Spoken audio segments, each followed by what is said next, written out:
Good late evening, friends. Am I audible? Good late evening, friends. Am I audible? Good late evening, friends. Hope I am audible. Let me start our subject today. Our subject is a statement of Mahakal. A statement of Mahakal in to Dr. Pavitra Mohan Rai, which is recorded in his diary in 25th November 1966.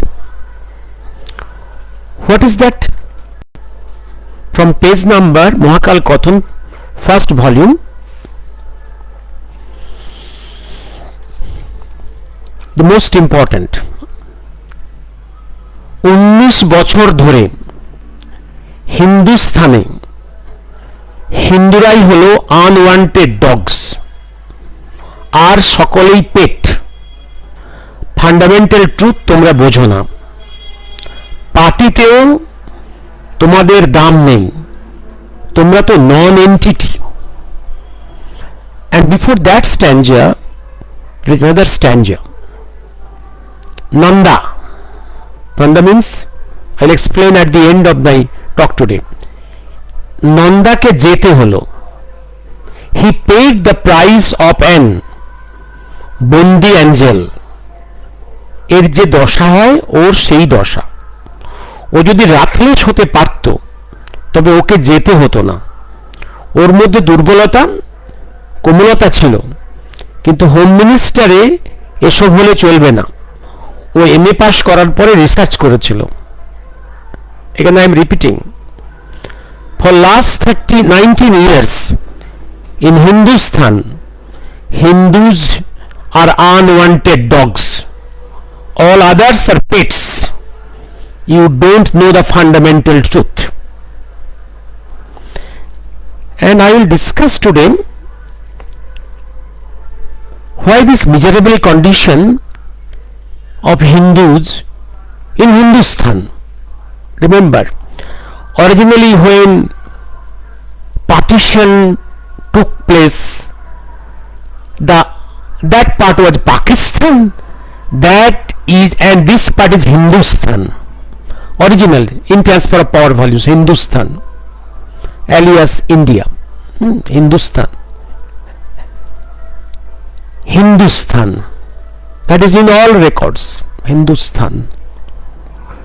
Hindus are unwanted dogs, their own land in Hindoosthan. Why this strong statement by Mahakal? You have come across discussions in all medias, in all languages throughout the country on Waqf board. Waqf board. What is the right of the Waqf board? Waqf board, any state can tell this area belongs to Waqf board.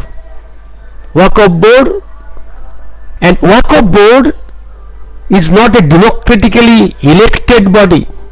This is composed of some Muslim figures in a peculiar way. There is no election. If that board tell that this area, this village, this thana is Waqf board property, that is property of the Allah, then the citizens who are living in that area for hundreds of years, generations after generations, had nothing to do. The citizens have to prove that this is their property, and they cannot go to a court.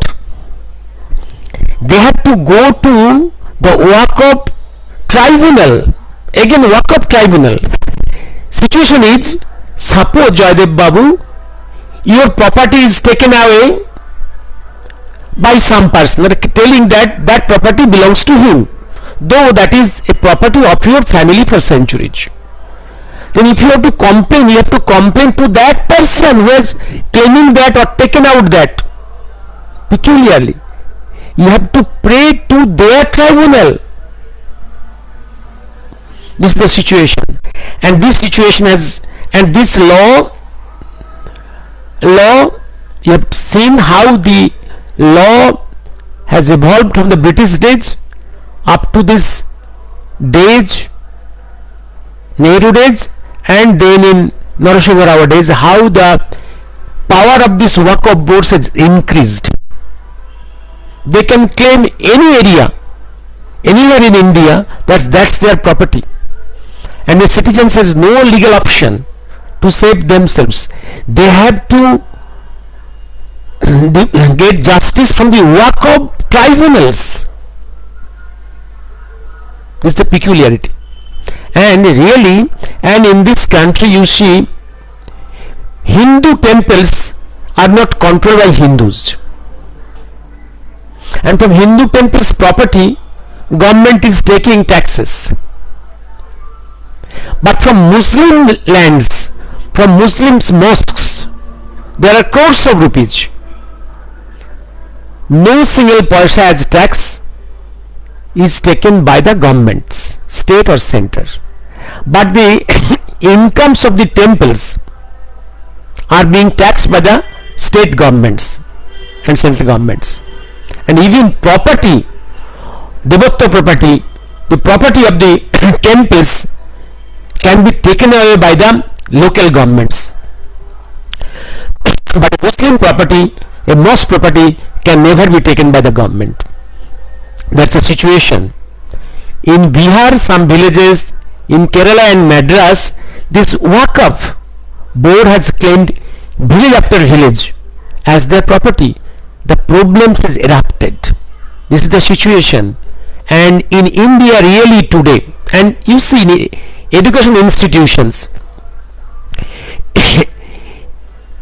education institutions, you cannot keep in syllabus Ramayana, Mahabharata or Gita, but they in madrasas they can keep in their syllabus all the language Arabic, Farsi and Quran, Hadith, all these things. And the peculiarity, the secular governments are paying for that. That's the tragedy. And that's why Mahakal on 1966 told, you see 1966 so corroborating that partition India in 1947, and he has told 19 বছরে, the language you see 19 বছর, that means 1966, 19 বছরে হিন্দুস্তানে হিন্দুরাই হলো unwanted dogs. And how the situation is developed, I mean coming to the steps from the, I will not bring today the events of the Muslim era who have ruled this country about 1000 years. I will bring into discussion few facts of the British days only. From that day I will start discussion. Think the European powers, the European imperialists, French, Portuguese, British, all tried to conquer India. They came first to the western coast, then southern coast, then to the eastern coast. Some could conquer only parts of this land and could not enter much into the mainland. But ultimately it is the British through Ganges entered in the form of traders, then conquered Bengal, and then gradually they conquered Delhi. In 1756 they defeated the last Badshah in Delhi, the Bahadur Shah, and conquered Delhi. From that days you see, and from that days of 1757, what was the equation of British ruler with the Muslim community and Hindu community? Have you thought over it? Remember, and and at 57 and 1757 the major parts of the country rulers were Muslims, and when the British conquered, the Muslim community got angry, they got aggrieved, and they regarded the British force as the enemy. And you see, in 1757, the first order declared was shoot at sight all the Mughals, and Mughals has to, some Mughals was murdered by the British force, and some went away from Delhi, and some went into disguise, changed their names into Hindu names.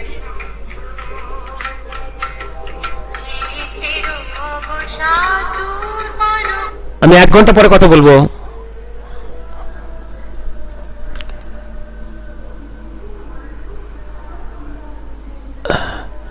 Some went into disguise and took Hindu names. One brilliant example is Nehru family. Clear? And by that they saved their lives. And many families, high class Muslim families, felt insulted to live under the British Empire. British are Christians. Under the Christian rule, to live in India was an insult to them. They left India and moved towards the northwest. Many of them settled in Afghanistan, and from Afghanistan they tried to contact Tsar of Russia to get support to fight against the British, to again conquer back Delhi. That is a history, and you'll see, and that is the situation. That means the Muslim community all over the land was very mentally hostile to the British. This time you can see, this time British very cunningly used Hindu forces to conquer the rest of the country. Also in the past, in Muslim era, many Hindu army led by Hindu commanders like Man Singh, they conquered the land in Hindoostan for the Muslim rulers peculiarly. Similarly, the British took the help of the Hindu armies, the Hindu generals, to conquer rest of the country, and subsequently to conquer Africa and North Southeast Asia. I have told it. And here the Muslim community went away from the British. They neither entered into the British education system nor into the army. Very few into the army. But this equation radically changed when? Radically changed on Sipai Mutiny. Sipai Mutiny. Sipai Mutiny. In Sipai Mutiny, what the British saw? British saw in the British Indian Army both Hindus and Muslims are united together against the British. And the Sipai Mutiny started in 1857, continued up to 1862. In that situation, the Hindu-Muslim unity frightened the British existence in the South Asia. That situation compelled British to change equation with the Muslim community. From that day, British started appeasing the Muslims. They made many laws enforcing the Muslim communities, many laws, and favoring Muslim communities. As if in India, under the British rule, Muslims became their first wife. Hindus and others are second or third wives. this situation, a major shift of the policy of British, and also at the same time the power control of Delhi went from the British East India Company to the Queen of England. Policy change. Now what happened? Even after, and what happened? You see, throughout this whole period, when throughout the whole India in different parts there is freedom movement, British appeased the Muslim community so much that you will find very small number of Muslims in the freedom fight. Very small number of freedom fight. Very small number of Muslims in the freedom fight against the British. Very small number. Even if you read the volume of Maulana Abul Kalam Azad in the very early pages of introductions, there you will see the writings of Abul Kalam Azad. There he is writing. What is writing? Just let me read few things. I need not explain all these things. I am reading the initial pages, the introductory pages 4 to 7. Pages 4 to 7. I am reading from Abul Kalam Azad, India Wins Freedom. Yes. What is the Muslim and British equation? What is the British Muslim equation that time? You see, they means Muslims. They saw that the British government was using the Muslims against Indian political struggle, and the Muslims were playing the government's game. East Bengal had become a separate province, and Bamford Fuller, who was the lieutenant governor, openly said that the government looked upon the Muslim community as its favorite wife. The revolutionaries felt that the Muslims were an obstacle to the attainment of Indian freedom and must, like others, obstacles be removed. Then the government felt that the political awakening among the Hindus of Bengal was so great that no Hindu officer could be fully trusted in dealing with the revolutionary activities. They therefore imported a number of Muslim officers from United Province for manning the intelligence branch of the police. The result was that the Hindus of Bengal began to feel that Muslims as such were against the political freedom and against the Hindu community. Even you will see, when the Muslim League has come to power after 1937, the Muslim League government is taking high officers from Punjab, from West, Northwest, from UP, Muslim officers, to be placed in high offices in the Home Department, Intelligence Department in Bengal. They are even the retired Muslim officers of Punjab and UP was posted in different high offices in the Home Department, in police, by the Muslim League government to help that direct killing and Hindu baiting, you will see. And other page I am, the contact with the Arab and Turk revolutionaries confirmed my political beliefs, because for a few years Abul Kalam Azad was in the West Asia and Egypt, and including Turkey, because they are the Muslim lands. He is a Muslim scholar to study Islam in different ways. Contact with the Arab and Turk revolutionaries confirmed my political beliefs. They expressed their surprise that even the Muslims of this West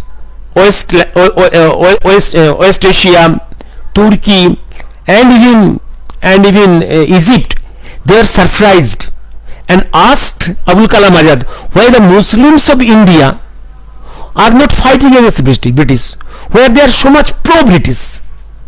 They asked, this question has to be faced by Abul Kalam Azad in these Muslim lands. They expressed their surprise that Indian Muslims were either indifferent to or against nationalist demands. They were of the view that Indian Muslims should have led a national struggle, because the Muslims of these lands, this Iran, Iraq, Turkey, Egypt, they thought that the Muslims of India should fight against the British for liberation.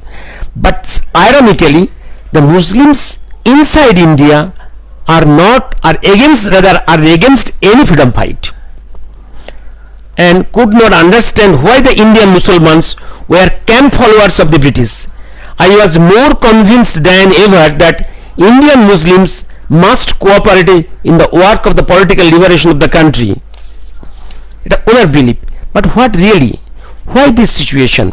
The leader, because again in one page Abdul Kalam is writing, because the leadership of the Muslim politics at this time was in the hands of the Aligarh party.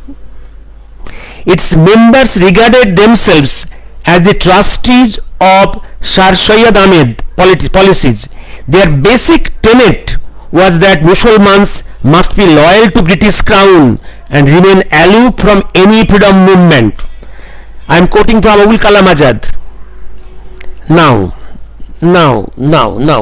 I'll go for this. Then came the First Great War. What happened in the First Great War?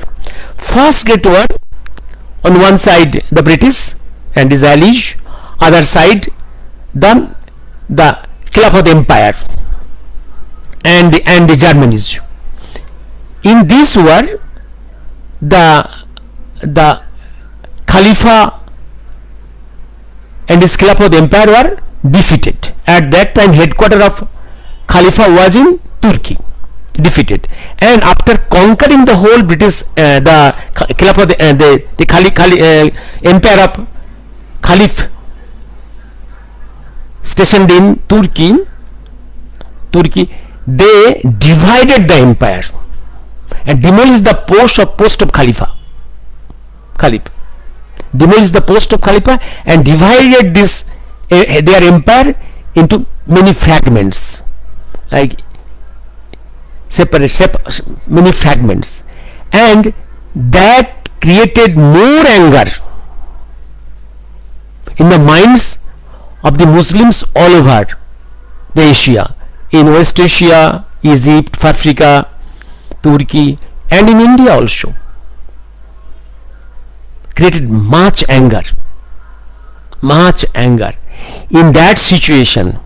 But they cannot re-establish, they cannot give back the throne of Khalifa to the Khalifa, because that will be a challenge to the British Empire. But what they did, they wanted to console the angry Muslim sentiment, particularly in India. They tried to console the angry Muslim minds.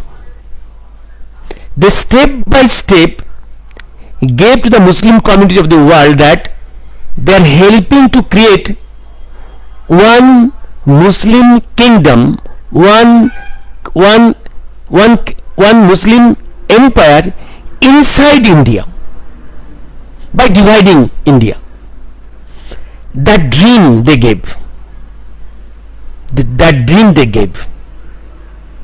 and step by step that was satisfying the angry Muslims. What is the first step? And you see, in United Bengal there is gradual surge of nationalism, and to weaken that sentiment, number one, and number two, to satisfy the angry minds of the Muslims, first they divided the Bengal, east and west, east to the Muslim hands. But what happened? And this division created more anger in the minds of the Indian nationalists. Nationalist movement spread from Bengal to all over the country. In that situation, a movement by Suren Barujje to undo the partition of Bengal started, and British has to bow down to that movement. The partition of Bengal undone. But before that, what they did, they created a party only for the Muslims, for Muslim interest, and to create more Islamic fundamentalism in India. A meeting was held in Shahbag Park in Dhaka. The money was given by the British governor of Bengal and Nawab of Dhaka. Muslim League was formed. To create Islamic fundamentalism and a political party only for the Muslims, a separatist party. British did this so that in future that Muslim League can be of help to Britain to weaken the Bharatiya nationalism. Clear? And that went on. Then what happened? And remember, in that Muslim League, Jinnah never joined. Jinnah was invited, persuaded, he never joined. And then what happened? In 1913, British created Waqf boards to give more powers to the Muslim communities.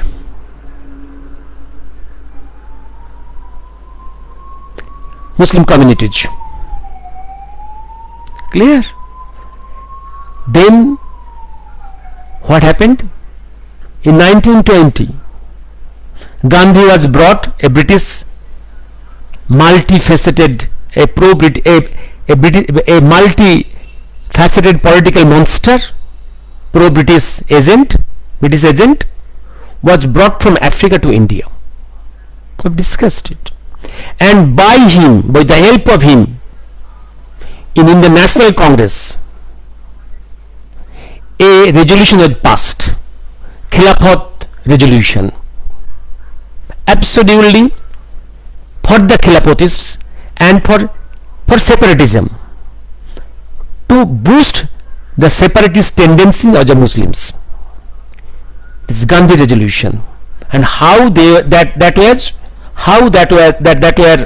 resolution was passed? Against that resolution was all Siar Das, Lal Bal Pal and their followers, Annie Besant, Madan Mohan Malabho, Jinnah, all were against. But by rigging, first political voting, rigging, Gandhi got his resolution passed. Huge funding and manpower came from the rich Muslims, industrialists and capitalists, and some other Marwari capitalist and industrialist. Funding came. The trains from West India came into Howrah station. Thousands of voters came. They thronged into the platform of the voting. They voted for the resolution in favor of the Gandhi. First rigging. And behind the scene is British. Clear? First rigging. This is clearly, you will see, when you go through the volume of Indian Struggle by Subhash Chandra, you will see all these great persons who are against the resolution, Khilafat resolution. Even you go to the volume Jinnah of Pakistan by Ulfat, steps, narratives, fine narrative, how the rigging took place in favor of Gandhi resolution, Khilafat resolution. And Professor R.C. Majumdar has similarly criticized this resolution contents and the method of this passing the resolution. Because Gandhi basically a Muslim, camouflaged person, a pro-British agent, a political monster, multifaceted political monster, got past the resolution that emboldened the Muslim fundamentalist tendencies in Bharat. That's why the secular political platform was polluted by Gandhi, and this resolution passing made him the all India figure and dictator of the Congress. The dictator of the Congress is used by Subhash Chandra in this volume. Clear? Then what happened? And you see, and more so, in 35 there is British India Act 1935 as and guiding principle, and following 1930 British India Act, in 1937 in all British India states there was election. In Bengal three major parties, Muslim League, Krishak Praja Party and Congress, got one third votes. There is a high chance of coalition ministry of Congress and Krishak Praja Party. That was the idea and aim of the leader of the Krishak Praja Party, Fazli Haq, and Subhash Chandra Sharad Chandra of the Congress. But their attempt was destroyed by Gandhi, because Gandhi's target was to bring Muslim League into power in Writers Building, in Lal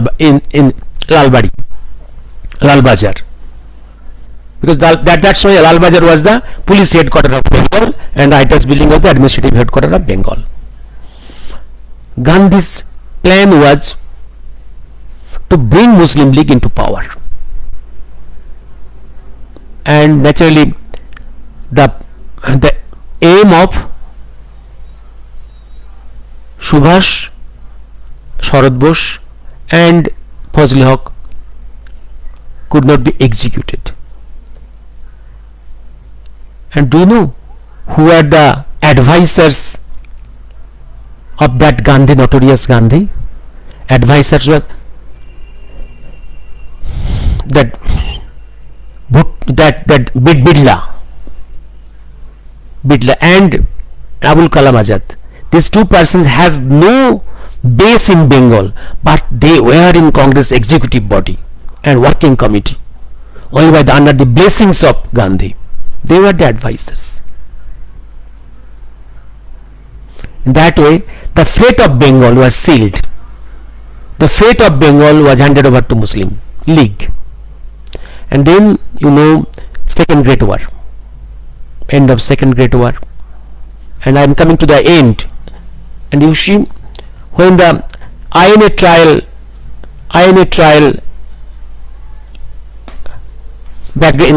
background, the whole nation awakened. British saw it a compulsion to get out of this South Asia, because the situation went out over their hands. But it is Gandhi, Jinnah, Nehru helped British for their uneventful retreat from this South Asia by partition and transfer of power. And you see, all these three main figures, Jinnah is a converted Muslims, 3 generations back his family was Hindu. Gandhi is a camouflaged Muslim. Nehru is a camouflaged is a Muslim family person. His dynasty is from the Uzbek blood. And you see, the whole land went to the hands of the Muslims.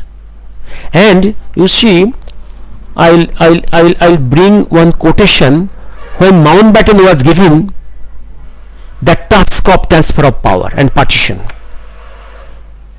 Mountbatten went to meet Churchill. Churchill was in the opposition at that time. What Churchill advised him, I am quoting from Mountbatten and the Partition of India by Larry Collins and Dominic Lepere in page number 27. What Churchill advised Mountbatten: whatever arrangements you may make, you must not see that you don't harm a hair on the head of a single Muslim. Whatever arrangements you may make, you must see that you do not harm a hair on the head of a single Muslim. Is the advice to Mountbatten, and that is the advice to Nehru from Mountbatten, and that is following, that is continuing. And you say, and partition, and you see, when the situation of partition, one side Hindusthan, Pakistan has come, the question came, who will be the Prime Minister of truncated India? Who will be the Prime Minister of the divided India? There was voting from all the provincial Congress committees of the British India. There was 13 votes for Patel, 0 vote for Nehru. But Gandhi persuaded Patel not to aspire to be Prime Minister. He gave the post to Nehru. This is our democracy. Gandhi is a Muslim, Nehru is a Muslim, and British wants a Muslim to be Prime Minister of this truncated India. And opposite side Jinnah, Pakistan. This is the situation. And you see, after Nehru became the Prime Minister, he increased the power of the Waqf boards in 1954, after death of Patel and death of Shyam Prasad, all this. He increased the power of the Waqf boards. And you see in India, consecutive, about 5 education ministers of India is Muslim, starting from Abul Kalam Azad. And in education system, you see, in the government schools and colleges, you cannot keep Ramayana, Mahabharata, Gita, Bhagavad in the syllabus. But by government funding, lakhs of madrasas will run. There, the Quran, Hadith, Arab language, Urdu will be taught. That's our education system. That was secular education system. And that's why you see, have I covered the major points? Have I covered the major points? Have I covered 1757, 1857, policy change in 1857, then 1885 already discussed, why the Congress was given birth to. In my last talks, Bengal partition, why Bengal partition, and why Bengal partition was undone. I have told why Muslim League was given birth to in 1905, 06, and 1913 there is when British made the Waqf boards to favor the Muslim fundamentalist groups. 1954 Nehru increased the power of the Waqf boards, and 1995 the minority government of Congress under Narasimha Rao increased more powers of the Waqf boards, by which Waqf board anywhere in the country can tell this area belongs to Waqf board, this is Allah's property, and the inhabitants of those area who are living there for centuries, generation after generation, has no legal option. They have to pray to the Waqf tribunals made by the Waqf boards, and you have to prove. They need not prove that that's belong to the Allah's property, but you have to prove that that is your property. That's a peculiar situation. That's why Bhagavanji Mahakal has told in one area, I have discussed this area, Khilafat resolution, Jinnah and Patel I have discussed, and that's why again let me stop here. How much time? 40 minutes. Okay, again I am reading that area. Nanda ke jete holo. Why he is mentioning Nanda? Can you imagine? Nanda was the home minister in Nehru's time. No, Nanda was the home minister in Shastri's cabinet, possibly. Home minister also, possibly he was the also one time home minister in the Nehru's cabinet. Second in position. After Nehru's death, Nanda was made the interim prime minister. Again after Shastriji's mysterious death in Tashkent, Nanda was made interim prime minister. Mahakal is telling Nanda should remain in the chair. Nanda should have remained in the chair. He should not have resigned from the chair. Why left the chair? Should have continued in the chair. He should have refused to leave the chair. Nanda is a very honest man, but very simple man. Very honest man, but mentally weak man. What Mahakal is telling, mentally weak man. He should have refused to resign from the post. Had he refused to resign from the post, he would have continued as the Prime Minister of India. Indira Gandhi could not come to that post. Indira Gandhi again a Muslim. That's the statement. And see, suddenly he has mentioned Nanda. Nanda ke jete holo. He paid the price of a bondi angel, great man but imprisoned. এর দশা হলো, ওর সেই দশা, ও যদি রাতলেস হতে পারত, if he could have been ruthless, then he could not be removed. He had weakness, he had softness, he was once home minister, he passed MA, then he was a research scholar. He should not have resigned from the post. Then that strong statement, in last 19 years in your Hindoosthan, Hindoos only are unwanted dogs, all others are pets, favorite pets. Fundamental truth you do not know.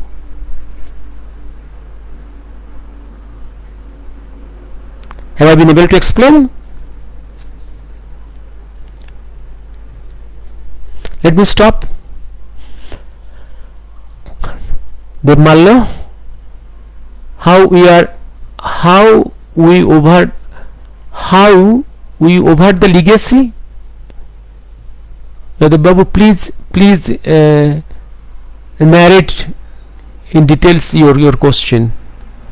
We are completely helpless in the hands of the political leaders. Please begin. Joydev. Yes, let me stop here today. Tomorrow what can I do?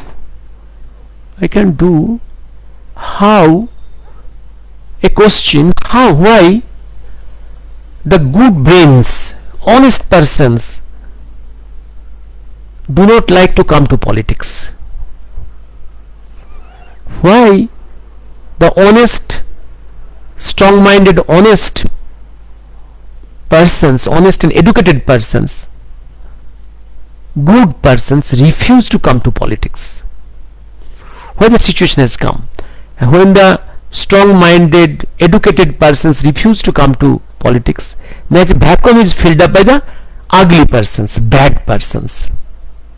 But the question is, why the good, honest, educated persons refuse to come to politics? That I will try to discuss one day. Why? And how this situation is created? in a situation we are living where any honest, good, brilliant persons, sacrificing, patriotic persons, do not like to come to politics. Rather they want to opt for other options, other professions.